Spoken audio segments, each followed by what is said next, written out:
Salam sejahtera untuk kita. Pak ini mencoba masuk kepada materi yang beberapa minggu ini agak cukup kencang ya. Ya, ini yang disebut dengan kriminologi kontemporer ya begini ini. Karena dilihat dari sudut pandang masyarakat ini juga akan mempengaruhi terhadap kehidupan mereka. Ya. Yaitu dari Forum Ijtima Ulama, ya, Komisi Fatwa se-Indonesia yang ke-7. Ini dalam kelompok komisi ini ada di bawah Majelis Ulama Indonesia. Merespon dari fenomena yang terjadi di masyarakat, Majelis Ulama mengambil sebuah fatwa. Fatwa itu pendapat hukum, ya. Dan menurut Pak ini cukup bagus untuk direspon oleh kita dalam bentuk kriminologi kontemporer. Yang pertama, memaknai mengenai jihad. Ya. Jihad itu namanya berjuang. Ada sebuah perjuangan kaum Islam, ya, terhadap agamanya. Ya. Bagaimana ketentuan jihad? Yang dimana jihad itu bagaimana? Apakah sampai dengan mengebom? Ya, beberapa kasus pengeboman di tanah air dikatakan oleh mereka itu, oleh kelompok yang mengebom itu sebagai jihad, perjuangan menegakkan panji-panji agamanya, kan begitu. MUI membuat aturan, MUI membuat ukuran. Materi ini nanti coba diperdalam ya oleh para mahasiswa, ya, memahami mengenai hal-hal itu. Kemudian juga makna khilafah. Khilafah itu berkelompok, berjamaah. Tapi bagaimana dalam konteks NKRI? Ya, ini diberikan seperti pemahaman. Ya. Jihad sering ditafsirkan, bahkan salah tafsir, salah pemahaman, seakan-akan itu orang mau membuat negara sendiri. Karena mereka memandang negara NKRI ini sudah tidak lagi bisa melindungi kepentingan mereka. Ya. Makanya mereka dianggap sebagai anti toleran, anti NKRI, anti kebinekaan, dan seterusnya seperti itu. Kemudian juga ada yang namanya, apa itu makna mengenai kriteria penodaan agama. Ya. Apa yang dimaknai penodaan agama itu? Ya. Contoh misalnya ada perbuatan yang menghina. Menghina hingga melecehkan agamanya itu hukumnya haram. Dibuatlah itu. Ini kan seringkali orang Islam menghina agama Islamnya. Orang Kristen menghina agama Kristennya. Itu seringkali terjadi. Dilakukan oleh siapa? Oleh umatnya sendiri. Ya. Kalau di negara yang mayoritas Islam seperti Indonesia, ya kebanyakan itu adalah orang Islam yang menghina atau menodai agamanya sendiri. Itu banyak. Ya. Misalnya anak-anak muda menggunakan semacam membuat konten TikTok, tapi dengan menyalahgunakan agamanya. Gitu. Ya. Membuat konten seperti di masjid, 7 atau 8 orang anak Lampung Timur, kemudian sholat dengan gaya semau-maunya, misalnya seperti itu. Dibuatlah kriteria. Itu masuk kriteria sebagai penodaan agama atau tidak? Ini kan dalam rangka membangun hukum agama itu mengatur kepada warganya, kepada jamaahnya. Kemudian fatwa juga menentukan mengenai tinjauan terhadap bea cukai dan juga retribusi untuk kepentingan kemaslahatan, untuk kepentingan kebaikan. Maslahat itu kebaikan, memberikan manfaat, ya, kemaslahatan bangsa ini perlu, karena banyak ada pemikiran-pemikiran kita sudah dipungut yang namanya sodako, zakat, mal, gitu ya. Tapi kok masih dibebankan terhadap pajak bea cukai dan retribusi. Ya. Kayak itu kan ada sudut pandang yang sekiranya orang itu melakukan, ada yang memberontak, yang menolak, yang tidak mau membayar zakat negara, ya, atau yang disebut dengan pajak atau retribusi yang ditarik oleh negara. Dia maunya membayar zakat yang memang sudah ditentukan dalam agamanya. Ya, MUI melihat itu sebagai sebuah masalah, ya gitu ya. Kemudian panduan pemilu. Ya. Perlu dibuatkan panduan pemilu atau pemilu kada yang lebih bermaslahat untuk bangsa. Ya. Seringkali pemilu itu menimbulkan kegoncangan, ya, kerusakan di masyarakat. Pemilu tidak memberikan kontribusi yang positif terhadap misalnya persoalan keamanan, persoalan perdamaian, ya, persoalan persatuan bangsa Indonesia yang seringkali adalah menimbulkan dampak yang buruk kepada bangsa ini. Makanya MUI mengeluarkan satu pedoman, suatu petunjuk bagaimana menyelenggarakan pemilu atau pemilu kada yang membawa kemaslahatan terhadap daerah atau bangsa ini. Karena memang demikian, ya, keluarga bisa terpecah, bapak dengan anak beda pendapat. Ya, pada waktu pemilihan misalnya Bu Eva, ada yang Bill mungkin memilih Bu Eva, papa kamu memilih calon yang lain, ya, mama kamu mungkin memilih kedua-duanya, bisa jadi. Karena memang begitu. Mbak Dona aja belum tentu perempuan memilih Bu Eva, kan? Belum tentu. Iya. Tapi kalau Bill tuh Bu Eva itu jelas itu. Iya. Bill nggak peduli siapa yang maju, yang penting gambarnya cantik, coblos aja loh Bill itu. Iya kan gitu ya Bill. Maaf Bill, malu-malu Don. Iya. Mana si Juwen, kok tadi ada Juwen kok tahu-tahu ngilang ya Juwen? Oh udah banyak, LG udah masuk. Kak, Ada Mbak Rafika, kemudian M. Rizky Midu, alhamdulillah. Ya Pak. Iya Mas, tadi kita tunggu-tunggu sampai lewat berapa menit ya Bill. Tapi Bill orang baik. Pak, ditunda dulu kuliahnya, masih banyak teman-teman yang ini. Oke. Saya ngajar tuh atas perintah Bill. Kalau Bill minta ngajar, ngajar. Kalau nggak ngajar, udah nggak saya ngajar gitu. Hebat, makanya kan takut dengan tongkrongannya Bill itu. Lihat nih, tongkrongannya.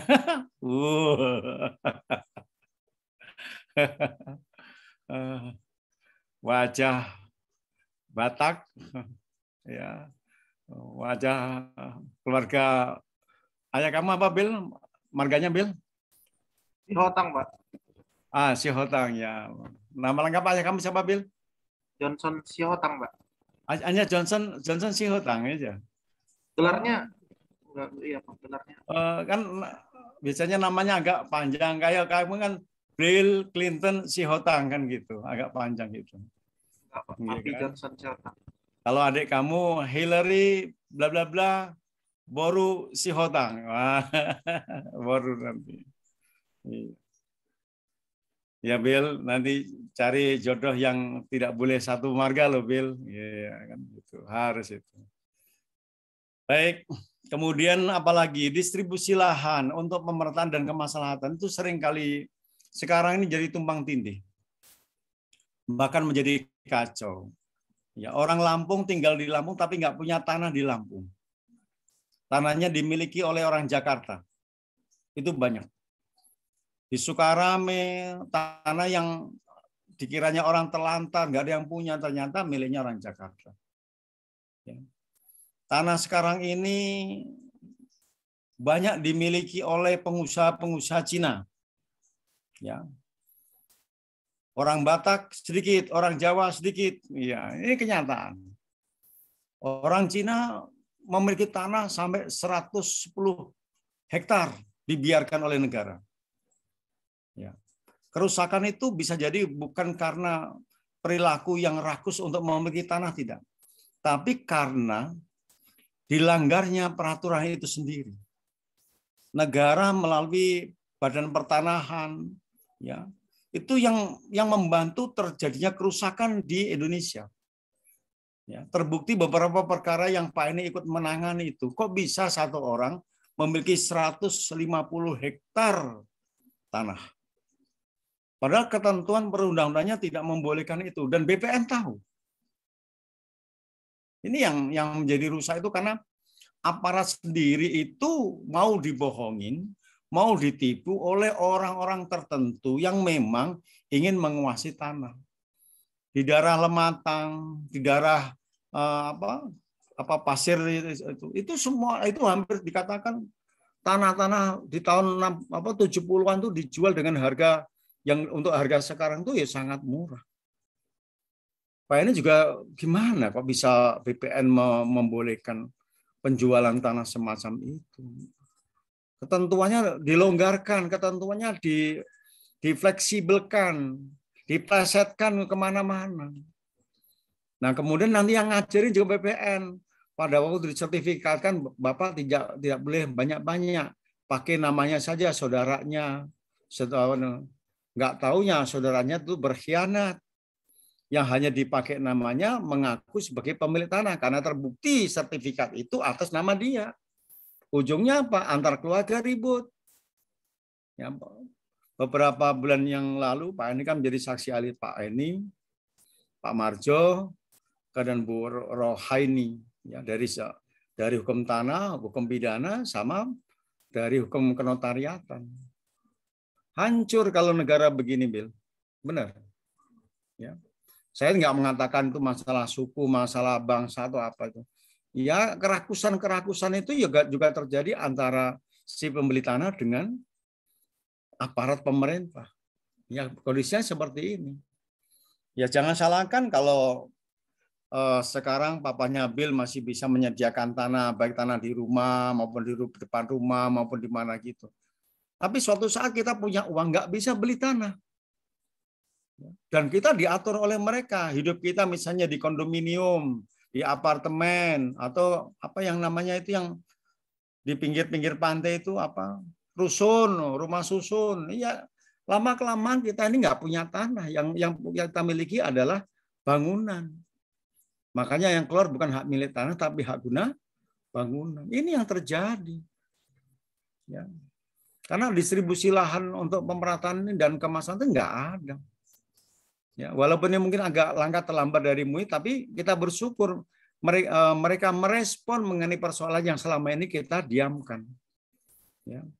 Seperti tanah di belakang Bill itu, ya, yang tembusan ke arah Sukabumi, Puskut itu. Ya. Itu kan kalau dilihat orangnya sebelah tanahnya nggak jelas stabil itu. Ada yang punya. Ada yang punya.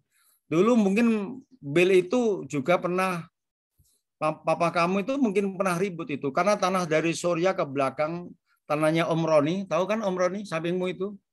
Itu kan dengan zamannya Pak Pendeta Pak Mudarta itu ribut itu, Bill.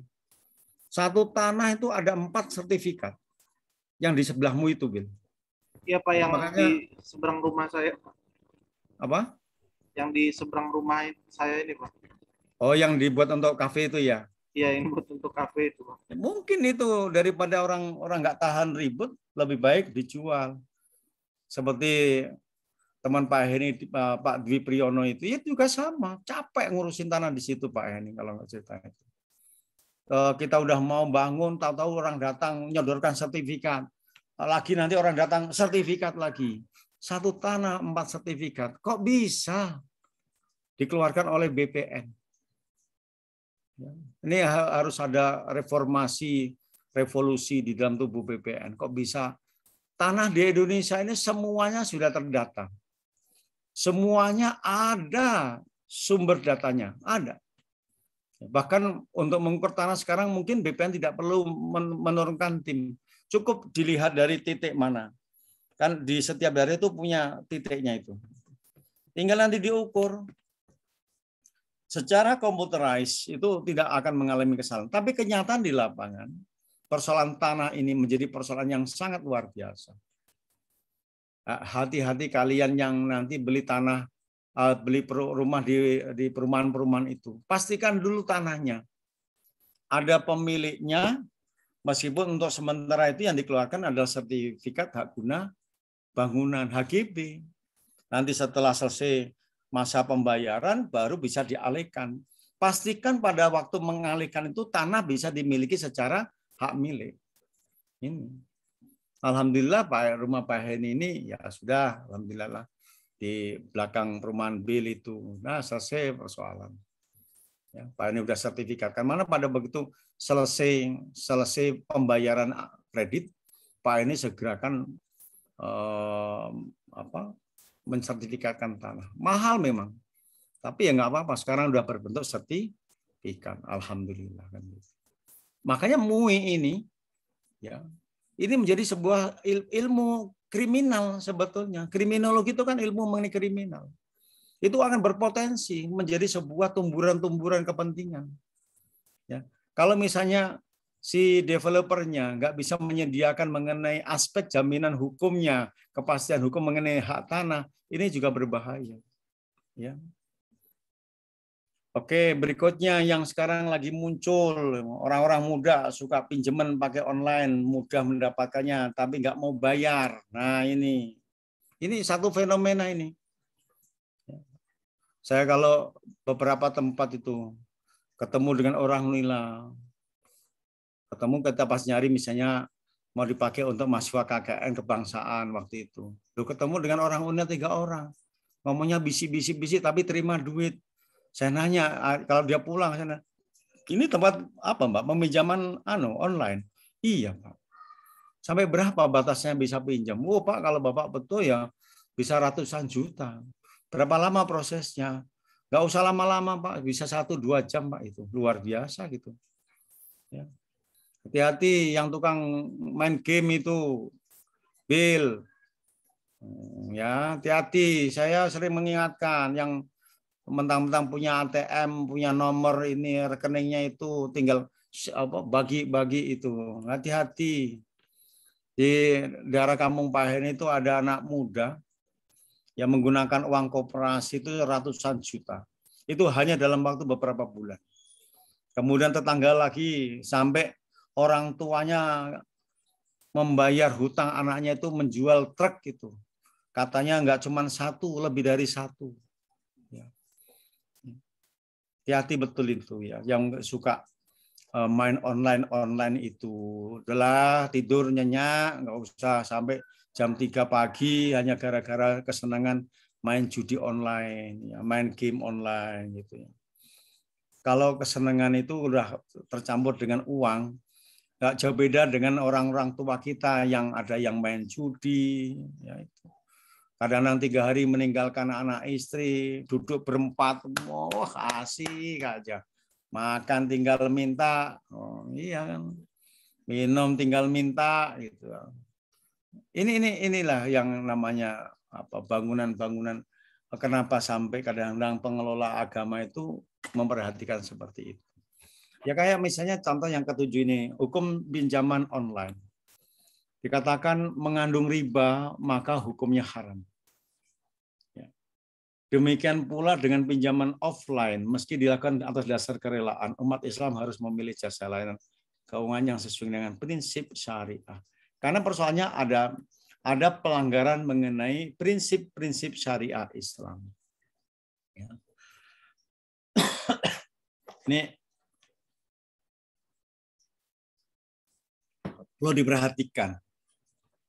Sebetulnya hukum-hukum seperti yang dibuat oleh kesepakatan ulama-ulama dalam MUI ini, kalau dicermati kepentingannya tidak hanya kepada umat Islam, kepada seluruh bangsa yang mau dan percaya meyakini bahwa hukum Islam itu bisa dijadikan referensi pertimbangan. Ya seperti Bill tidak perlu tunduk kepada hukum syariah Islam karena memang hukum agamanya berbeda. Tetapi substansi yang diatur di sini kan bagus.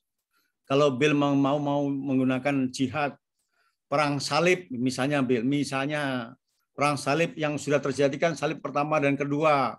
Terus Bill memproklamirkan mau perang salib yang ke-9 misalnya begitu. Ya berarti Makanya perlu dibaca apa yang dikatakan makna perang salib, perang jihad itu. Memang waktunya kah itu? Seperti di Jerman, di Italia, mereka itu adalah sebenarnya bagian dari para terorisme dari kelompok-kelompok Kristen. Ya. Mereka punya pandangan yang berbeda antara ajaran Katolik dengan Protestan, dengan sekte-sektenya itu berbeda pendapat. Makanya mereka juga sebenarnya seperti mirip terorisme yang mengaku orang Islam, menghalalkan darahnya, menghalalkan nyawanya, seperti itu. Kebetulan karena Bill tinggal di daerah yang banyak Islamnya, ya kadang-kadang kamu kesel juga dengan orang jihadnya orang Islam ya Bill. Jangankan kamu, Pak ini juga kesel. Bukan begitu orang melakukan jihad. Ya, bukan seperti itu. Oh, jihad seperti membutakan matanya dari orang lain, ya nggak boleh. Ya, jihad itu pakai aturan. Makanya inilah yang dikatakan pemaknaan jihad itu bagaimana menurut Islam. Ya. Kemudian hukum transplantasi rahim, ya ini masalah kandungan gitu ya. Memang serba repot ya. Misalnya istri nggak bisa hamil, kemudian minta tolong sperma suaminya dan dia dicampurkan dulu terus dititipkan di rahim orang lain, misalnya seperti itu. Memang repot.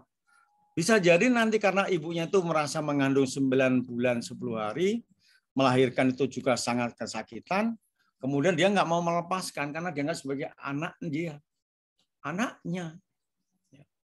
Padahal ibu itu hanya sekedar orang tua biologis, yang menjadi pemilik anak itu ya suami dan istri yang sah itu, yang menanamkan benihnya itu di dalam rahim dia. Dan bentuk transplantasi ini banyak ya, bermacam-macam. Ya.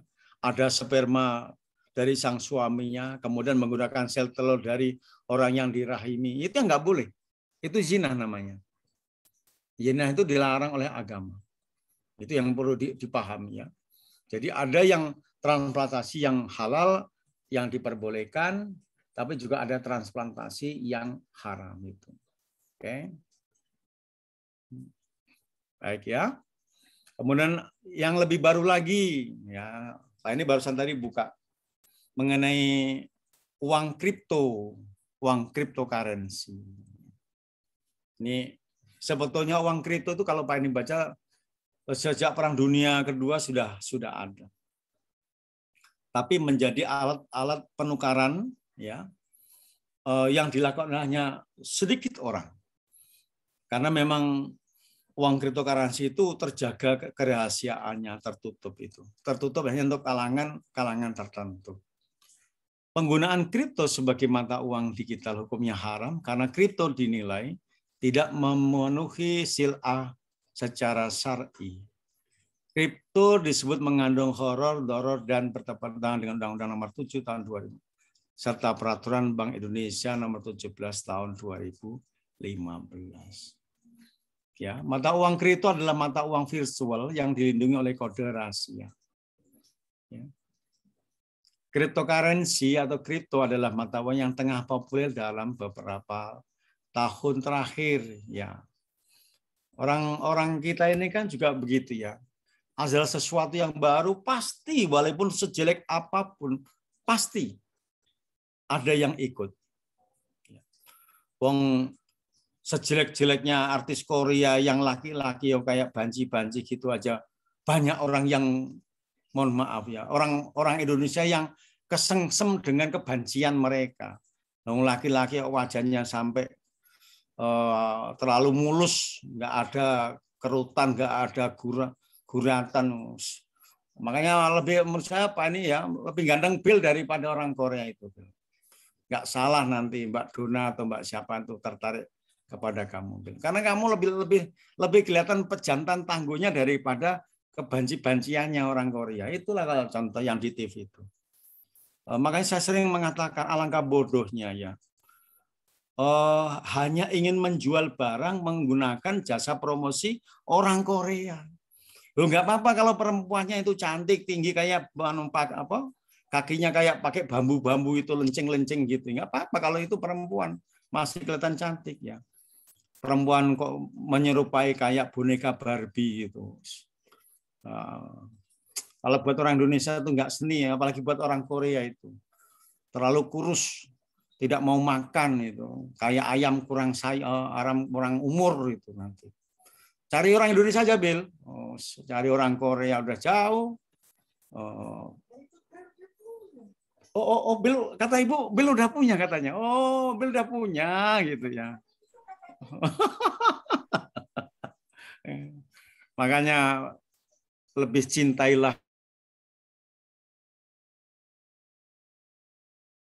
Australia bermasalah, Reza dengan orang Amerika bermasalah. Karena apa? Kultur kita itu beda. Hanya bangga, wih, istri Bill nanti calonnya dari Amerika. Cuman sesaat, Bill. Begitu sudah berbenturan masalah makan, kamu pengennya makan gudeg atau nasi rawon, istrimu pengennya nasi entah dari mana barat. Makanya cari orang Indonesia, Bill. Jadi makan aja sama.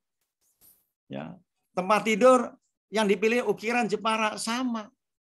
Lah kalau orang Amerika nggak mengenal ukiran Jepara, gimana dia mau merasa nyaman tidur di empuknya kasur tilamnya orang Jepara, kan gitu ya. Saya itu nggak ngeliatin, nggak ada bagus-bagusnya orang Korea. Sayang uang miliaran kita keluarkan untuk meminta promosi dari mereka, sayang. Tanpa orang Amerika, orang Korea menjadi promo itu, orang masih beli kok. Tapi ya namanya itulah kapitalisme, liberalisme, ya pasar bebas. Dianggapnya kalau menempatkan promosi itu orang Korea terus yang beli banyak. Nggak, malah nggak mau beli. Ya gimana, takut nanti sepedanya kayak banci, membeli alatnya kayak banci itu. Banci itu kan, banci kaleng-kaleng itu kan apa ya, laki-laki enggak, perempuan juga enggak. Dipakai nanti malah dipakai laki-laki malah. Ya itulah. Pak ini nggak seberapa. Pak ini itu cinta Indonesia. Wah, Pak ini itu cinta Indonesia. Makanya istrinya orang Indonesia, anak-anaknya anak Indonesia. Kayak UNC ya. Loh, UNC kok berubah jadi kucing? Meong. Yuen, kamu berubah jadi kucing. Wah, Catwoman kamu ini berarti. Kapan kamu bimbingan Pak ini? Penelitiannya udah jalan belum? Ya Pak, ini nanti dikerjain Pak. Lagi sibuk, ya. soalnya lagi ada kerjaan Pak, jadi belum kepegang. Kenapa kamu pusing kepalanya? Wah, nggak masa gitu. Iya, jangan sampai berhenti ya. Iya, biar Pak. Pekerjaan jalan, tesis jalan ya. Mudah-mudahan 1 bulan lagi lah. Mungkin generasi kalian memang Januari, Februari baru ujian dan wisuda ya, mudah-mudahan ya. Oke. Amin. Amin ya, mudah-mudahan. Kripto generasi milenial pasti paham. Yang nggak paham itu malah menyepain. Maka kemarin Pak itu mencari bahan-bahan apa yang dimaknai dengan hukum cryptocurrency. Nah, saya melihat adanya ketidakterbukaan di dalam pertukaran uang kripto. Ya. Tidak jelas. Akhirnya inilah mungkin yang menjadi kebaikan, kemaslahatan.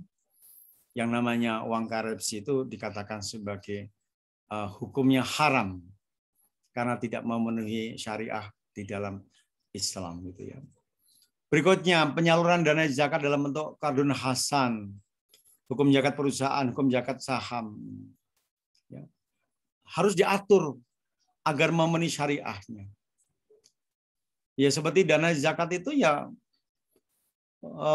terjadi perdebatan beberapa waktu yang lalu ya.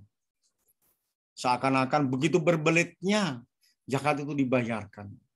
Padahal zakat itu kan hanya dihitung berapa sih dari harta yang dia miliki, sudah memenuhi nisabnya atau belum. Kalau belum ya nggak ada kewajiban membayar. Tapi kadang-kadang juga orang nakal, emasnya sudah mencapai nisabnya, tapi menjelang dia harus membayar zakat, emasnya dijual. Berarti manusia itu ya memang pinter ya, Bill. Orang mau menghindari pengenaan wajib pajak, Ya, wajib dan membayar zakat misalnya. Ya kalau misalnya dijual biar mengurangi dari nisabnya, batas minimalnya itu. Misalnya dijual 10 gram. Nah, akhirnya enggak. Boleh nggak begitu? Ya boleh. Boleh, karena memang ada perhitungannya. Tetapi tidak baik. Ya, tidak baik dilakukan. Ibaratnya dikatakan halal, tapi tidak thayyib. Makanya kalau makan yang baik itu kan ya halal. Ya halal itu artinya tidak tidak tercampur dengan yang namanya subhat atau najis gitu misalnya gitu ya. Misalnya contoh Renata dan Kaisang makan daging babi. Ya, lagi viral di dunia dunianya Bill gitu. Ya, orang Islam kok makan daging babi. Renata mengatakan enak, Kaisang mengatakan daging yang paling enak yang pernah saya makan adalah daging babi. Ya nggak usah diikuti sama yang lain. Itu jelas makanan yang diharamkan di dalam Islam. Kalau Bill boleh. Ya, Bill pasti mengatakan, betul Pak. Babi yang dari Bali itu Pak, yang dipotong pakai gergaji yang apa keringnya itu mengkilat itu Pak. Kalau dimakan keripik, mungkin enak ya Bill, mungkin enak. Kemarin waktu ketemu Pak ini ke Bali juga nggak Bill? Yang sama Mama ngomong itu dan adik itu. Ke Bali juga? Ke Jepara Pak. Hanya ke Jepara, ke Karimun Jawa ya? Tiap kabupaten kalau capek berhenti Pak. Oh gitu ya Bill. Akhirnya ke Jepara Pak. Oh ke Jepara ya. Jepara itu daerah Pak ini loh Bill. Iya Pak. Kemarin iya. Itu mesen. Iya, ke Pemandian Kartini ke Pantai Bandengan kemarin. Oh, enggak Pak, saya ini mesen jam kayu Jepara Pak itu Pak. Apa itu? Mesen jam gede itu Pak. Oh jam yang gede, jam dinding itu. Iya Pak. Oh iya, banyak itu Bill di daerah Ngabul tahunan tuh banyak itu. Di daerah pasar tahunan tuh banyak sekali itu. Ya memang daerah sentranya untuk wisatawan yang berkunjung ke Jepara itu. Enggak kesempat nyebrang ke Pulau Karimun Jawa, Bill? Enggak Pak, cuman ke pantai Kartini. Bukan. Pantai Bandengan. Itu, Pak. Yang nggak boleh pakai baju hijau itu Pak. Oh, Pantai Bandengan ya Bill? Bukan Pak, Pantainya kalau nggak salah Pantai Teluk Awur itu Bill. Enggak Pak, itu setelah pulang dari Jepara Pak. Oh, di daerah Pekalongan itu namanya, bukan Jepara. Ya, itu ada sosok perempuan yang misterius yang di daerah Pekalongan namanya. Namanya Dewi Lanjar itu. Ya kapan-kapan nanti kita cerita tentang Dewi Lanjar itu. Di internet banyak kok, Bill. Memang nggak boleh menggunakan pakaian warna hijau. Nanti agar diajak ke dalam kerajaannya, Bill. Ya dah. Yang penting Bill dan orang tua adik selamatkan gitu ya. Berikutnya penyaluran dana zakat dalam bentuk kardun tadi sudah disinggung, hukum zakat pusat sudah ya. Nah yang ini, saya lewati dulu yang pencabutan Permendikbud. Aturan nikah yang digelar secara online hukumnya tidak sah. Ya. Jadi nikah menggunakan syariat Islam itu yang digelar secara online hukumnya tidak sah. Karena tidak terpenuhinya beberapa ketentuan atau dalam bahasa kami itu disebut dengan rukun Islamnya tidak terpenuhi, rukun pernikahannya tidak terpenuhi. Terlebih jika tidak dapat memenuhi salah satu syarat sah ijab kabul akad pernikahan. Ya ini dilaksanakan secara ittihadu al-majlis. Bahwa pernikahan itu sah karena berada dalam satu majelis. Ada para pihak, laki perempuan, ada saksi, ada yang menikahkan, ya kan gitu. Dan ada orang tua dari perempuan atau keluarga perempuan. Itu yang dikatakan menikah secara sah dalam satu majelis itu.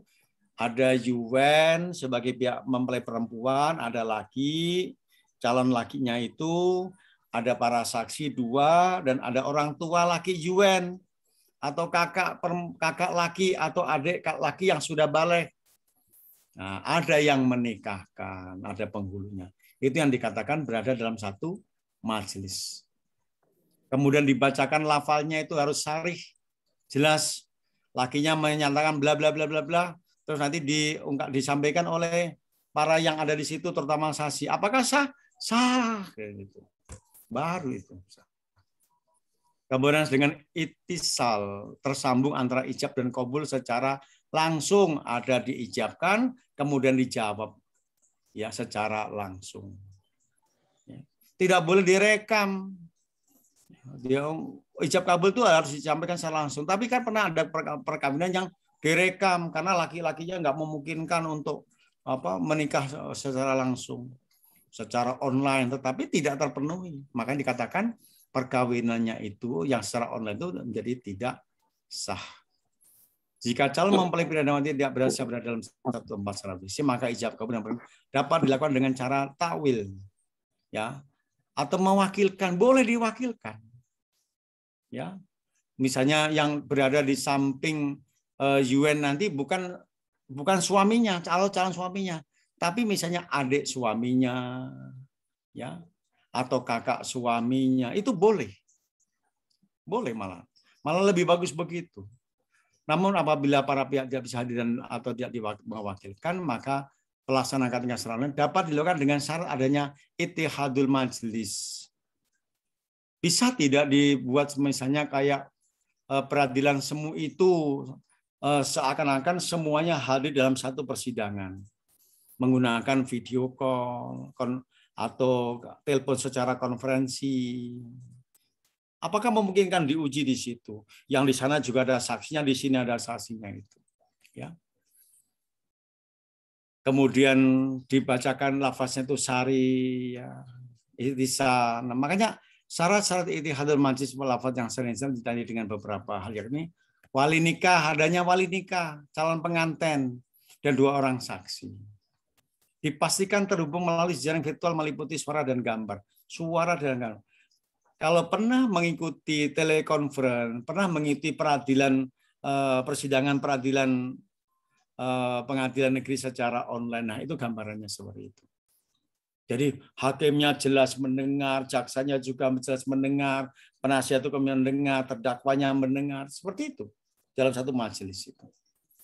Tapi kan tidak gampang untuk bisa terpenuhi itu, ya. Kemudian harus dalam waktu yang sama, bersamaan, tidak boleh dalam waktu yang berbeda. Terdapat jaminan kepastian tentang benarnya keberadaan para pihak. Makanya Pak dikatakan tadi, mungkin pihak laki mempelai laki harus ada diberikan saksi di situ.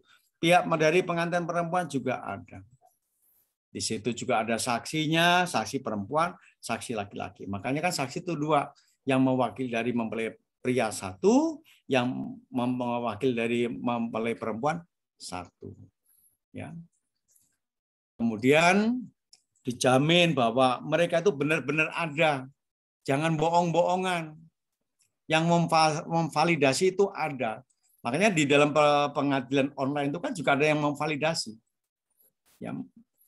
Validasi itu kan dari kata-kata memvalidkan, mensahihkan, mensahkan memang itu ada. Bukan bohong-bohongan, bukan kaleng-kalengan, dan seterusnya. Kemudian pernikahan online yang tidak memenuhi syarat, ya, sebagaimana dimaksud pada angka nomor 3, hukumnya tidak sah. Karena nikah sebagaimana pada angka nomor 3 harus dicatatkan pada pejabat pembuat akta nikah oleh KUA. Ini yang membedakan di situ. Ya, makanya ini penting karena seringkali kenapa ini menjadi kajian yang menarik buat kriminologi? Karena ada pemalsuan, penipuan terhadap kondisi-kondisi itu. Ya, yang dikejar adalah segera menikahnya mereka, ternyata ya tidak jelas para pihak itu dalam satu majelis meskipun menggunakan telekonferensi itu. Jadi sebetulnya makanya dikatakan tidak dikatakan haram, tetapi dinyatakan tidak sah. Tidak sah dengan haram itu berbeda. Ini yang dipahami, ya. Oke, saya kembali yang menjadi yang ke-11. Ada Permendikbud Ristek Dikti, Ristek, ya. Peraturan Menteri Pendidikan dan Kebudayaan, Riset dan Teknologi. Ini kemarin kan digabungkan kembali ya. Ya, antara Ristek Dikti awalnya dikeluarkan ya. Kemudian ditambah disambut lagi. Nomor 20 tahun 2021 tentang ini yang perlu dipahami oleh mahasiswa karena mahasiswa, tenaga kependidikan, tenaga pendidik itu terkait dengan ketentuan ini. Ya. Dan harus dilaksanakan. Bahkan Menteri Kemenristek Mendikbudristek itu mengancam akan diturunkan akreditasi dari suatu perguruan tinggi kalau tidak memenuhi ini. Ya.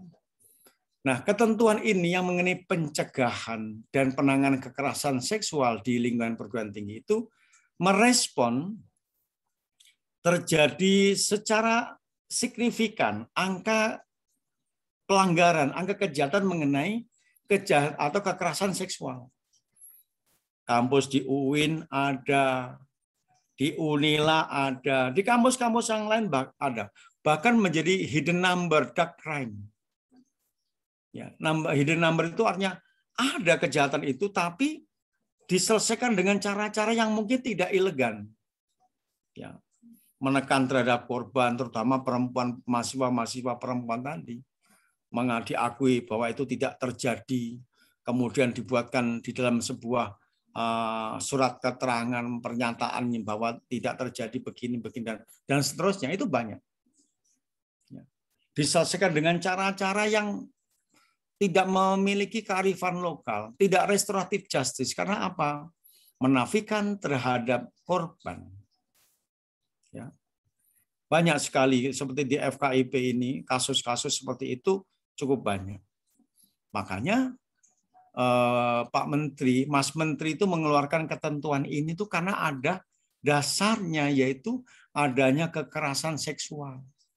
Nah, yang jadi persoalan para mahasiswa, istimewa para pengambil kesepakatan, para ulama-ulama di dalam Majelis Ulama Indonesia itu terutama menyoroti mengenai frase tanpa persetujuan korban.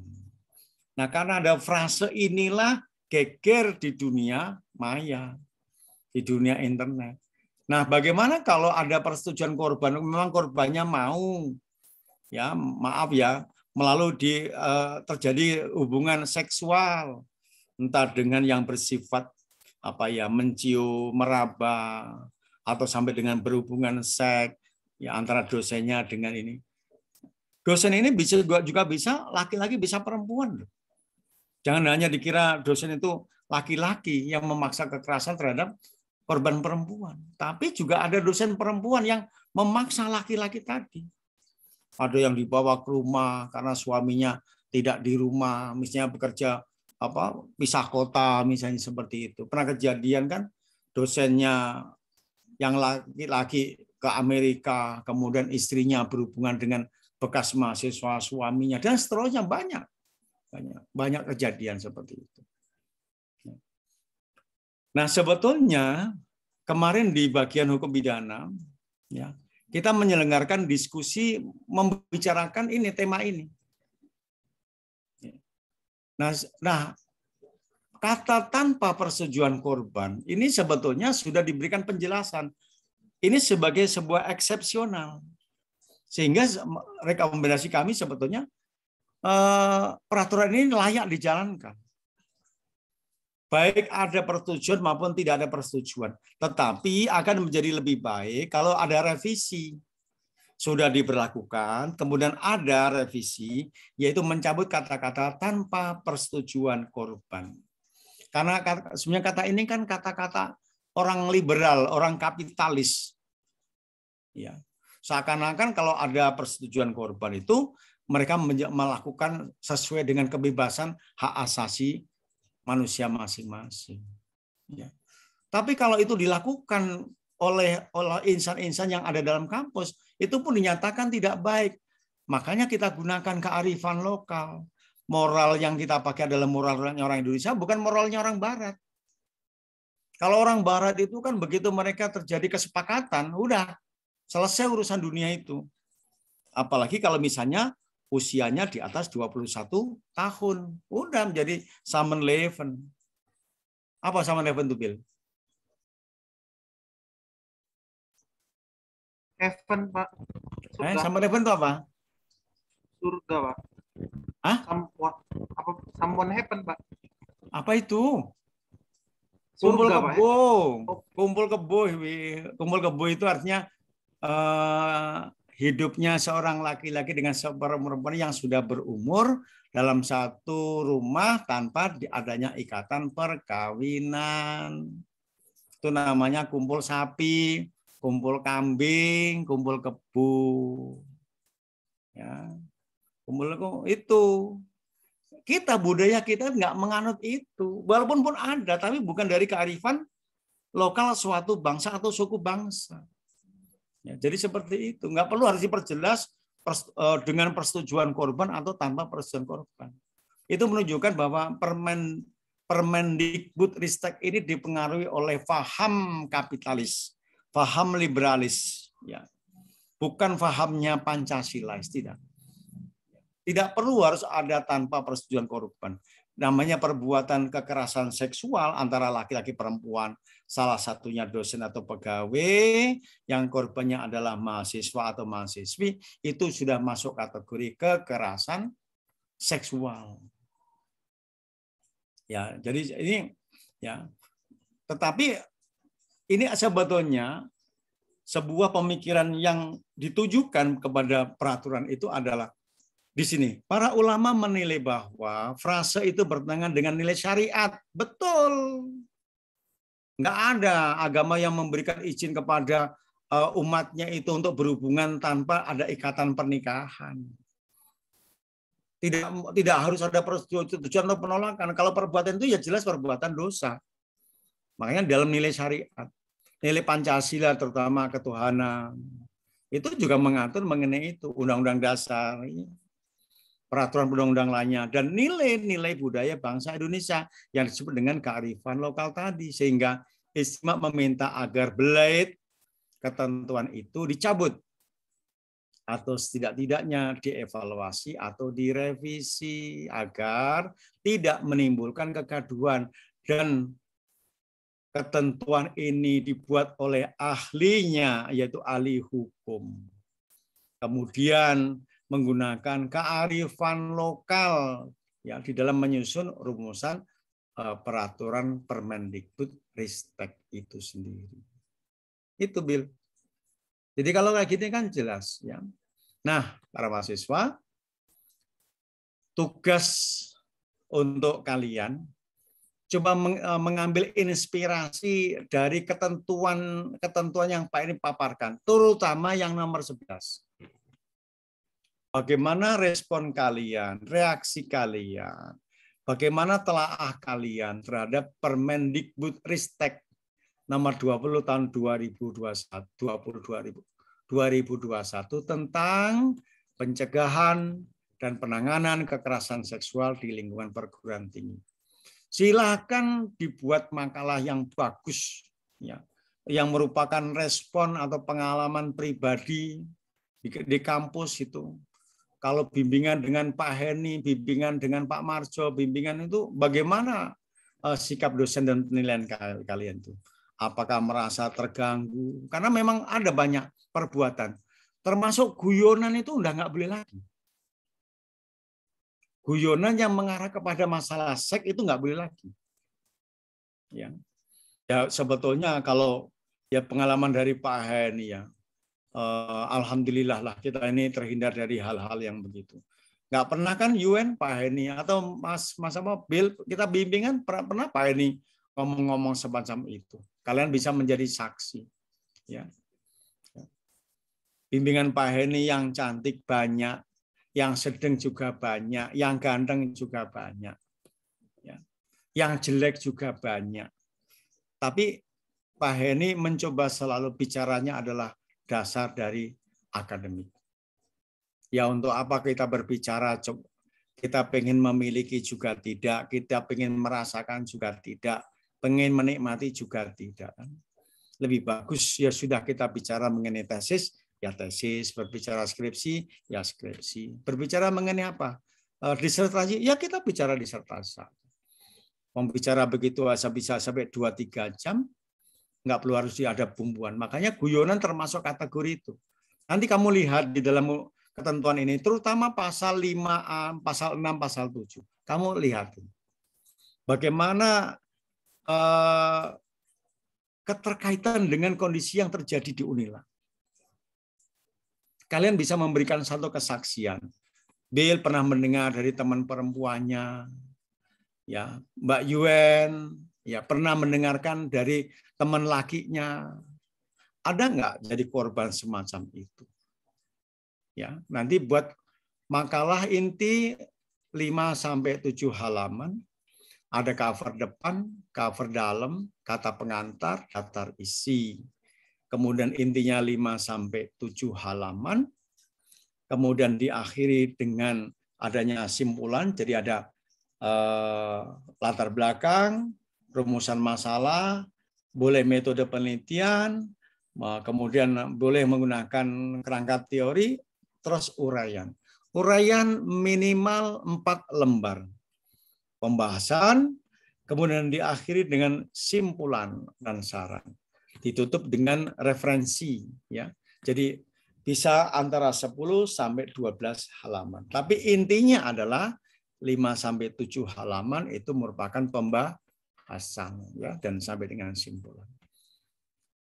Silahkan kalau dari nomor 1 sampai nomor 12 kalian pilih. Tetapi Pak Heni mendorong yang nomor 11. Ya, nomor 11 buatin itu. Ya. Ini kebetulan kan ada bimbingan Pak Heni, ada Bill, ada Yuen, tadi ada LG, ya. Dona bimbingan siapa, Don? Bu Erna, Pak. Bu Erna. Oh, Bu Erna. Dengan pembimbing keduanya siapa, Don? Pak Maroni. Prof. Maroni. Pak Maroni, ya, Pak Maroni online ya. Ya. LG, LG Pak Heni dengan siapa lagi? Satu lagi. Bu Nikmah, Pak. Prof. Nikmah. Iya. Mbak Rafika siapa? Rika. Pak Edi, Pak. Dengan? Pak Edi Rifai. Dengan?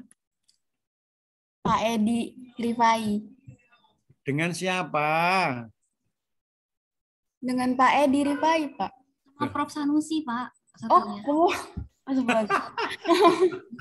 Iya, sama Prof. San, Pak. Iya, nanti kan iya. Ngomong dari tadi dengan itu, kalau dengan itu kan Pak Edi Raffi dengan, nah kan gitu. Dengan Prof. Sanusi, ya. Mudah-mudahan lah apa ya yang di kelas pidana ini tidak menjadi korban kekerasan seksual, karena juga tidak ada pelaku kekerasan seksual, mudah-mudahan tidak ada ya. Karena ini penting ya. Menurut Pak ini pemahaman ini sangat penting. Karena banyaknya kasus ini ya. Tapi bisa jadi bukan di lingkungan kita, di lingkungan sebelah. Yang Pak ini mendengar di FKIP. Ternyata FKIP tidak dia sendirian, ada beberapa orang yang mahasiswinya tuh selalu takut kalau berhadapan bimbingan dengan dia, apalagi sendirian. Makanya kalau di sana itu ada yang sampai minta tolong teman-temannya itu untuk jagain, nungguin depan pintu, wow, malang gitu. Kalau sampai begitu, kenapa masih dikasih bimbingan? Itu kan bisa membahayakan, mengorbankan anak-anak didik kita itu. Ya, akhirnya benar juga kan, hukum bisa memidana mereka. Baik para mahasiswa, menurut Pak Heni, kalau ada pertanyaan silakan. Silakan. Izin Pak, jadi tugas kita itu membuat makalah yang temanya dari ini ya Pak, dari forum Ijma ulama ini ya Pak. Temanya ya dari boleh, tapi Pak ini dorong untuk yang nomor 11 ya, Bill. Mengenai keberlakuan atau pemberlakuan boleh, pemberlakuan Permendikbud-Ristek nomor 20 tahun 2021 di lingkungan Unila. Silakan.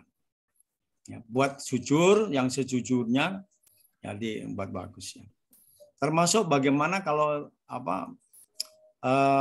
misalnya terjadi apa yang pernah dilakukan ya, boleh semuanya silakan lah, apapun yang atau efektifnya keberlakuan itu membangun kemanfaatan dari berlakunya peraturan itu boleh, apapun mengenai temanya adalah pemberlakuan Permendikbudristek di lingkungan Universitas Lampung. Ada pertanyaan yang lain? Jadi kapan bimbingan lagi? Kamu kok kayaknya lemes-lemesan habis jadi pengantin baru ini? Nggak pernah mikirin tesisnya. Nyaman, Pak. Wah, iyalah nyaman lah sama suami baru. Tapi ya, Pak, segera Pak, insya Allah. Apa? Doakan Pak, mudah-mudahan ya Pak, mohon doanya mudah-mudahan segera bimbingan Pak. Ya, benar ya. Ya, Pak ini tunggu ya. Pak ini tunggu biar cepat selesai karena untuk kelas A ini prediksi ini kan kalian baru semester 3 ya. Semester 3. Iya, Pak, semester 3. Iya kan semester 3. Semester 3. Ya. Berarti nanti semester 4-nya di semester depan. Memang jatah kalian itu kan 2 tahun itu ya. Ya mudah-mudahan selesai bulan-bulan ini kan LG sudah 91. Mudah-mudahan Januari Februari udah beres untuk bimbingan. Ujian bisa ikut wisuda bulan apa? Februari April, nah begitu cara ngejar. Ya nanti nggak usah bayar SPP di bulan Juni tahun depannya. Ya 2020 ya. 2022 gitu. Gitu caranya. Kejar gitu ya. Oke, saya kira cukup sekian para mahasiswa. Mudah-mudahan memberikan manfaat ya. Pertama ini kita berharap ada satu output ya dalam bentuk tugas makalah dengan tema pemberlakuan Permendikbudristek Dikti mengenai pencegahan dan penanganan kekerasan seksual di lingkungan Universitas Lampung. Nah, gitu nanti. Saya kira demikian. Terima kasih atas kehadirannya. Saya akhiri. Wabillahi taufik wal hidayah. Assalamualaikum warahmatullahi wabarakatuh. Assalamualaikum warahmatullahi wabarakatuh. Ya. Terima kasih, Pak. Ya, sama-sama Mas Bill dan yang lainnya ya. Pak, saya izin membuat forum di Fiklas Bapak ya untuk tugas, Pak. Boleh, boleh. Saya tuh sebenarnya berharap itu, Bill, agar kita itu sebetulnya ya karena ini terkait dengan Zoom barangkali ya, karena Zoom itu yang atas Mas Rohim ya, sebagai pemersatu gitu nggak apa-apa. Karena Mas Rohim juga punya kepentingan merekod dari kegiatan kuliah kita itu. Ya kalaupun misalnya tidak, sebetulnya kita lebih leluasa. Kita buat sendiri, ya kita kelola sendiri. Nanti Bill misalnya menyiapkan link Zoom-nya dan seterusnya. Tapi nggak apa-apa lah. Kita kombinasikan, toh semuanya tidak berat dan tidak memberatkan buat kita ya. Monggo silakan kalau untuk kepentingan Fiklasnya silakan Mas Bill ya. Baik, Pak ini izin untuk meninggalkan forum. Terima kasih kepada kalian ya.